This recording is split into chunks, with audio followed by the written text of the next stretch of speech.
Hey everyone, this is TC, your guiding chariot. This is going to be your daily reading for not April, May 3rd, Friday. I hope you're all ready for an amazing weekend. If you see anything go by the screen, as you probably are, I have some incense burning like just off to the side, so it's just going right in front of the camera, because why else would it go anywhere else, right? But welcome to your daily reading. Interesting day. I think that today is really helping to set up for this new moon we have coming tomorrow. I am so jazzed for this new moon. It was funny, I actually wasn't really planning any new moon intentions.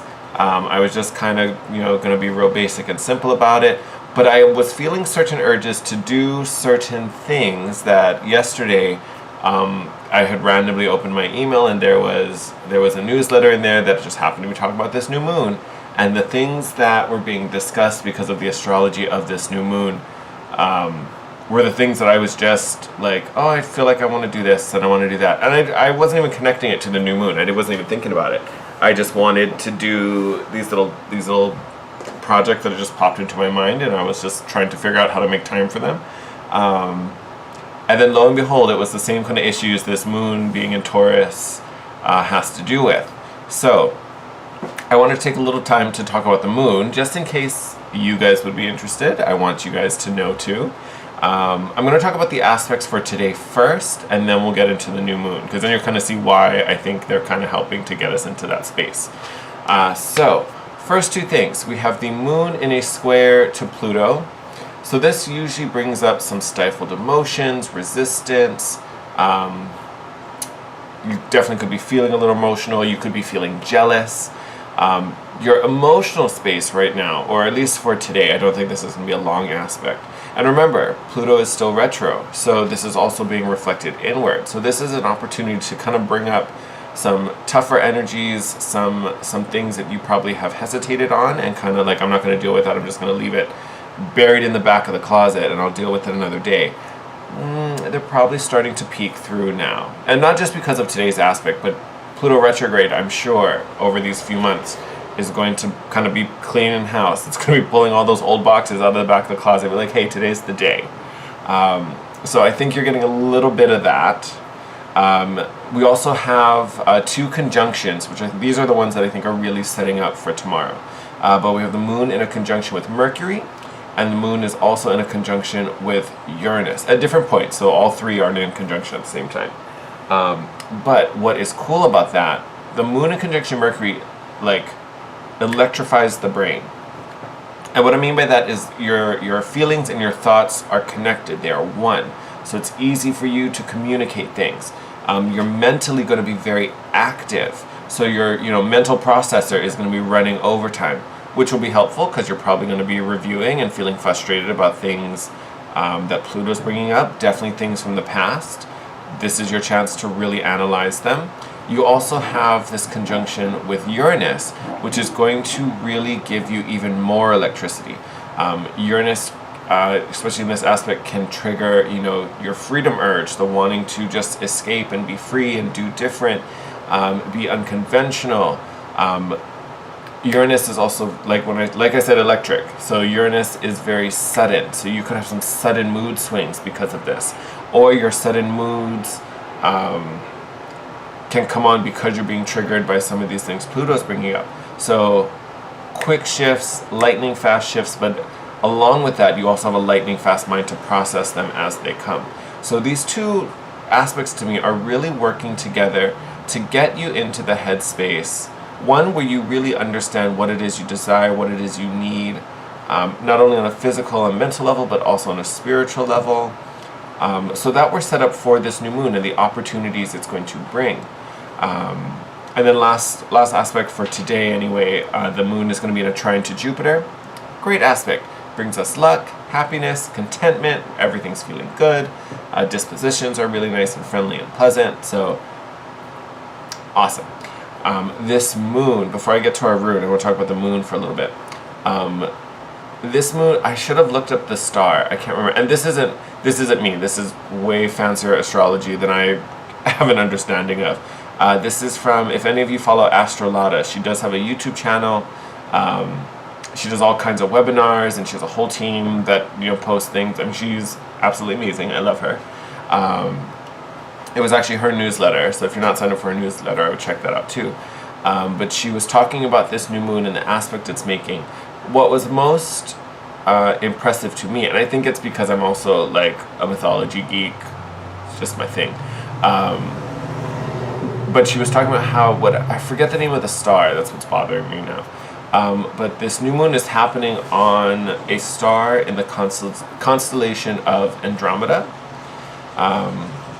And if you don't know the myth about Perseus and Andromeda, in a nutshell, essentially, Andromeda was the princess of Athens. Her parents obviously were the king and queen. There was a time when the queen boasted that her daughter's beauty could rival that or even outshine that of Athena. Obviously, Athena did not take very well to that. So she told the queen, because of your boast, because of your audacity, your daughter must be chained to the rocks and sacrificed. Long story short, Andromeda is saved. But the moral of this is that Andromeda was the innocent paying for the actions of her mother and of her father. This moon happening on her foot, which is where this star is, which is also where she was chained to the rocks.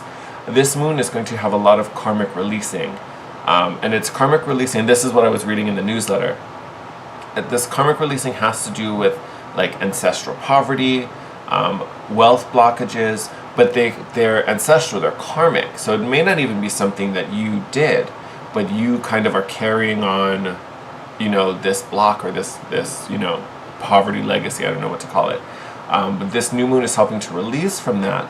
It's also in Taurus, so it's also bringing love opportunities. So if there are any singles like me, great moon for setting some love intentions. And also great moon that is probably helping to bring, if not, you know, maybe some new meetings with people and maybe some new partners, but also some new understanding and opening up blocks you have to relationships or meeting people or connecting with people. Anything like that, this moon is really helping to open up, which I'm super excited about. So it's funny how we're talking about all this releasing and opening up and all of these things. With a new moon, which is a lot about setting intentions, this one's helping to clear out blocks. But, you know, I always say, and I know a couple of people say this on YouTube because I know I'm not the only one, I've heard it from several people, but, you know, where there's an ending, there's a beginning. You know, the two go hand in hand. So just because a new moon is for fresh starts and a full moon is for endings, doesn't mean they don't swap, because they are very finely woven together. So this new moon just happens to bring about a lot of releasing, a lot of endings, but it's also bringing in some fresh starts because of them. Essentially, we're making space for these new beginnings to come in. So lots of exciting things going on this weekend on a spiritual, astrological, energetic level, however you want to take that. But I'm super excited about it. Even more so when you see our rune, we had Taurus, and Taurus has come up a couple times the past couple days. So not ready to let us go just yet. So Taurus is the rune of the guiding star, following your right path, you know, justice, altruism. To me, it's always about following the right path, even if, you know, maybe this path comes with some sacrifice. You know, maybe you have to give up some comfort, but you know in your heart, you know in your, you know, in your stomach, in your gut, you know, in your na'au for, you know, my locals. If you know that it's the right path, that's the right thing to do. There's no reason to deny it any longer. And honestly, the longer you deny it, the longer you resist, and, you know, the longer you have to wait for your abundance. So you're not helping nobody. You're not doing anybody any favors. So go ahead, surrender, take it in. If you know this is the right way to go, that's the direction you should be heading in. All right. So let's tilt this down. Get all this smoke out of the way. Move that guy in there. Get the full Hamsa in there. This little baby. All right. Ooh, calm down. Did you see that? Whole deck started running away. All right. So I have our Oracle of the Angels. Universe is helping us out this weekend, so let's see what messages our angels have for us.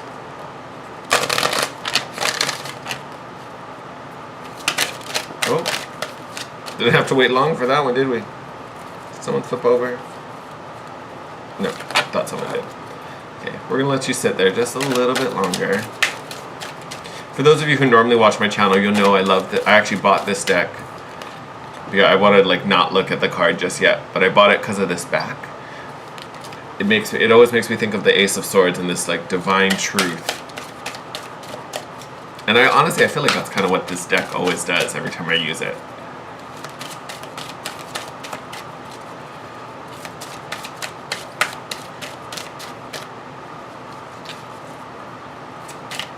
Is that it? You don't have anything else to say today? Alright, I can take a hint.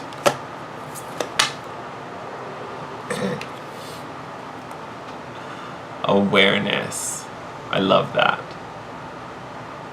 And considering most of the images in this deck look like this. You know, they're sweet. Look, here's another one. Like, they're just sweet and just so, they're a little more like nature driven, and you know, it's just like the angels playing around. Of course I talk about all these fun astrological aspects. And look at that. Look what's in this card. All those planets, all those wonderful planets here to help us out. Honestly, to me, the awareness is about the energies going on around us.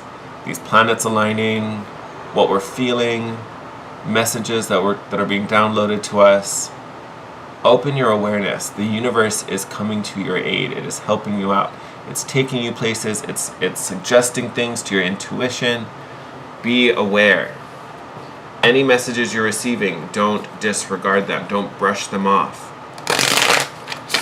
They're not happenstance. They're not coincidences. There's no such thing as a coincidence. There's a reason that thought popped into your head. There's a reason why that person bumped into you today. There's a reason why you saw that certain number sequence. There's a reason why you got that invitation out of the blue. Alright? So don't take any of these messages for granted.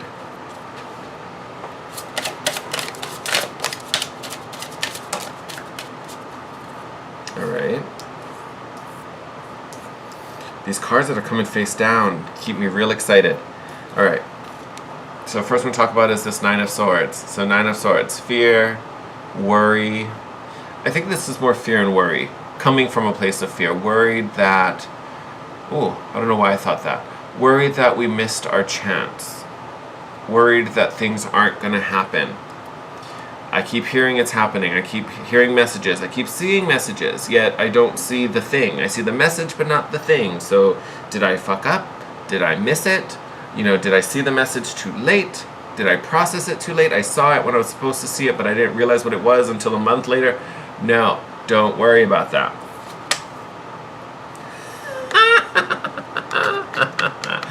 Alright, so everything I just said, and then I throw out, don't worry about that. Ooh, don't run away from me.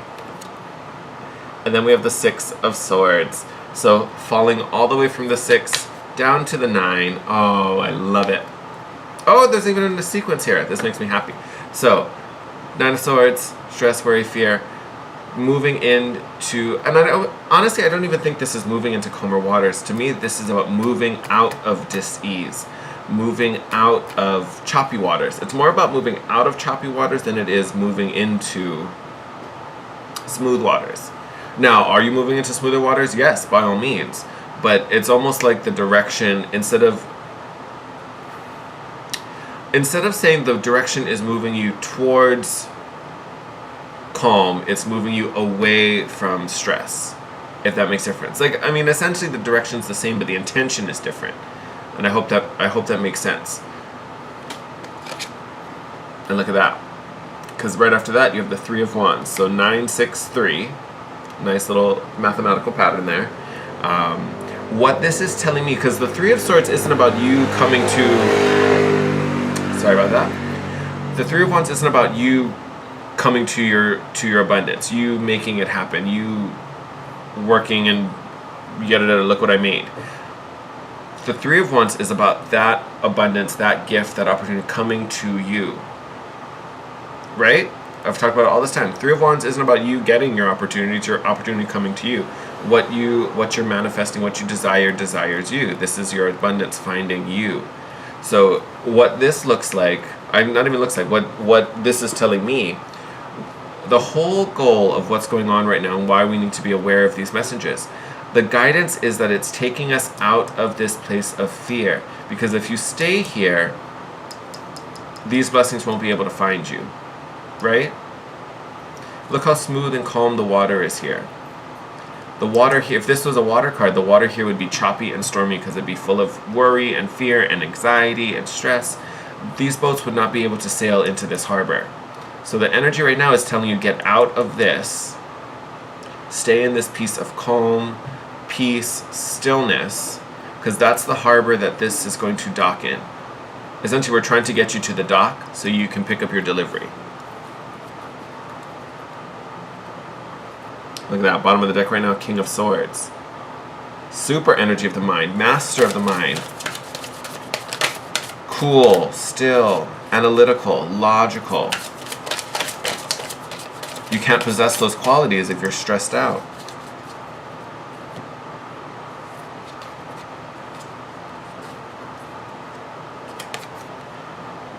Eight of Cups. Surrendering to the plan, moving away. There's our almost new moon up in that top corner. Look at that. But separating us from what does not serve us. Oh, and look at that. What does not serve us? Seven of Swords and Three of Cups in reverse. Seven of Swords, deceitfulness, lies, tricking us. And honestly, I do think a lot of this has to do with other people, but there's also an element of in here about your inner saboteur sabotaging yourself. Negative self-talk, negative self-image, doubt. A lot of this has to do with your own inner saboteur, not necessarily other people deceiving and lying to you. I think a big part of this is really what you tell yourself and what you believe about yourself. Right? Because even the Three of Cups, normally the Three of Cups is reunion, celebration, gratefulness. In the reverse, it's quite a different energy. You know, and I almost want to say that outside of the meaning of this card reversed, I almost want to say it's almost because this inner saboteur, you could have this. You could have the Three of Cups. You could have joy and celebration. But this inner saboteur continues to make you think that this is what you get. You get the three reversed. When that's really not the case, it's also not what you deserve. But this inner saboteur is what's keeping these cups turned over. That's what we're walking away from. That's what we're separating ourselves. We're separating ourselves from this dude who keeps messing with you. Because here's the Knight of Swords. Very quick to action. Transformative. Hungry. Ambitious. And when I say hungry, I mean this knight is hungry for more understanding, more perspective. He's a conqueror. He wants to ride out there and get the job done, get his questions answered. Very hungry, very ambitious energy. Oh, stop it. Look, bottom of the deck, Empress and Emperor. I kid you not. This is a divine counterpart right here. This moon is definitely bringing in or bringing together some divine unions. Beautiful energy. You have the King of Cups, so that could go out for some water signs out there. This could also speak to a romantic partner who has genuine, deep feelings and isn't saying anything just yet. Look at that. Underneath that, you have the Lovers card. Could also be talking about a Gemini. You have the Hangman in there. Someone, especially this King of Cups, going through a little Hangman moment. Processing, finding truth, finding illumination. To become the magician that you want him or her to be. To be fully in control of himself, herself, the resources this person has. Oh my god, it keeps going. I can't. I literally can't. You have the star. We talked about that with our rune. Our guiding star. Hope, optimism, having faith. Underneath that, the Two of Truckin' Cups. Divine union again. Look at that. right there. Lovers and the Two of Cups. I can't even. I can't even right now. And I want to talk about this one just because, oh, stop it. I can't. I literally can't. So underneath that, we have the Two of Swords, which is, you know, blindness, not seeing, not having all the information, not seeing the way forward, not seeing clearly. And funny I say that, and the smoke is going in front of the card as I say that.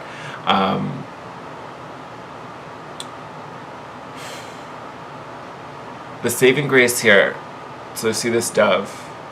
Everything else is kind of dark, but there's like a white dove on the bottom. To me, that's a symbol of all these messages. The illumination that's coming to open your eyes, open, you know, your counterpart's eyes, to find the way forward.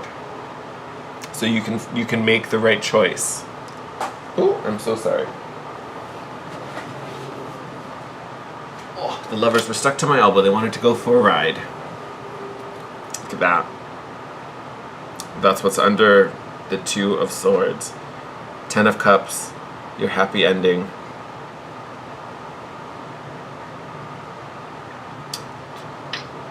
Can't. And you know, I'm taking a peek at the bottom of the deck. I'm sorry I'm like taking the entire bottom. Normally I only do a couple cards. Honestly, I think this... I want to say this is the journey of the masculine. And I say masculine, you know, because it doesn't matter, this person could be a male or a female, but the masculine, the more, I'll just say the more masculine of the pair. This is your journey. I think it's opening up to the enlightenment and to the possibility of this Ten of Cups. This union with this other person who you may even not, this person may not even know who you are or who this person is yet.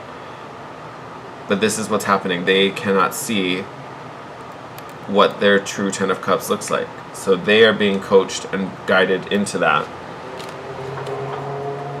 Because underneath that, we have the Queen of Pentacles. Here we are with the Divine Feminine to match the King of Pentacles we got up here. With the Ten of Swords. Releasing. Finishing a cycle. There's tasks for both of you. And honestly, just considering what we've been talking about, I feel like most of the feminines are watching right now. So hi, how you doing? But this is really our part. We are releasing. You know, this could be releasing old hurts from past relationships that shaped how we feel about ourselves, how we feel about coming into union with someone, expectations we have of our partners. I bet you some of them are outdated and won't serve us in our Ten of Cups. There may even be, like I was saying, how this new moon is about releasing ancestral poverty and ancestral blockages. So we may even be coming to a close on some things that we never started, but they're still affecting us. We are releasing those blockages. So we need to clear the way, like I was talking about with the core of the reading.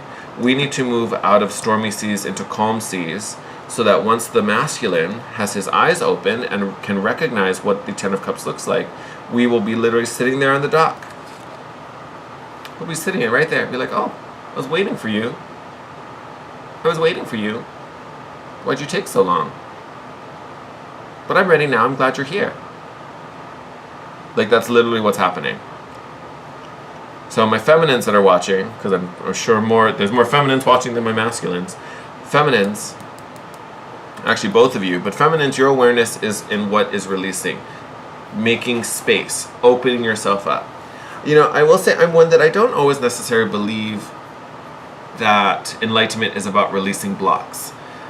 You know, just because I don't know, it could just be my like ever optimistic 3/4 glass full mentality, but I just feel like that's so like that's what we do. We just cleanse and release, cleanse and release, cleanse and release. Like, it's not about breaking down barriers. What I do think it is, because I'm not saying that doesn't make sense. What I'm saying, I think it's really about creating new space. You know, these blockages don't necessarily prevent you, in my opinion. They don't necessarily stop you from anything, but they take up space. So they fill space. where you're trying to bring in this wonderful, beautiful relationship or all of this abundance and this great job, but you have, you know, a shitty job in there, or you have a belief that you're not worthy of a good partner or someone who can support you, provide for you, care for you. You know, that takes up space where that relationship would sit. So to me, the releasing and the awareness is about becoming aware that there's something sitting in that seat. You're like, oh, that seat, that's not meant for you. You need to go move, please, thanks, because I'm waiting for the person meant for that seat. To me, that's really what this clearing and what this Ten of Swords is about. It's not just about, oh, I need to sage myself and da-da. Not saying that's a bad thing. I sage, you know, quite often, honestly, but there's a reason for doing it, and the reason shouldn't just be focused on, you know, this block, this block, this block. Think about what you're creating space for. Bring your awareness and bring your mindfulness to what it is you're manifesting and what you're bringing in over what it is that is keeping it away. That makes sense? So whatever that is, because that's what I'm going to be doing today, is making all my lists and doing my intention planning, and then come Saturday, oh, it's going to be on. I'm going to be so off limits. I'll be like, no, I got some spiritual work to do. Thank you very much. I have some crazy intentions I need to set. So I'm gonna need my space. That's totally going to be a thing. With that, because this video has been crazy long, so with that, I'm going to send you guys out. Super excited about this moon. If you guys have any questions, like I said, I got a lot of that from Astrolata, so you can check out her YouTube page, Astrolata. A lot of that the new moon astrology came from her newsletter. If you have any questions, feel free to drop them in the comment section. To the best of my ability, I will answer them with what I know. Other than that, you can totally check out her page. You want to hit me up with anything, again, leave it in the comments. You can DM me on Instagram as well, at The Guiding Chariot. I think maybe I'll post a little of what I'm doing that night on there, just to kind of share it with everyone. That might be kind of fun. Let me know if you'd be into that. I don't know how many of you follow my Instagram and follow me here. I'm so bad with Instagram. Well, I don't think I've posted in a couple weeks. So that might be fun, just to help bring it back. But yeah, let me know if that's something you'd like to see, or if you'd even be interested if I kind of put more on my Instagram there. Maybe I can figure out things to have there and here. Yeah, and if you want to book a private reading, as always, all that info will be in the description. But yeah, putting all that out there, sending you guys lots of love. Enjoy this full moon. Enjoy today. You know, worry about today first. We'll get to the new moon soon. But have a good one. Just open that awareness. Be aware of what's happening around you. Be aware of the guidance that's coming to you, because it's going to come whether you ask for it or not. So just be open. All right, my loves. Take care, and I will see you tomorrow. Have a good one.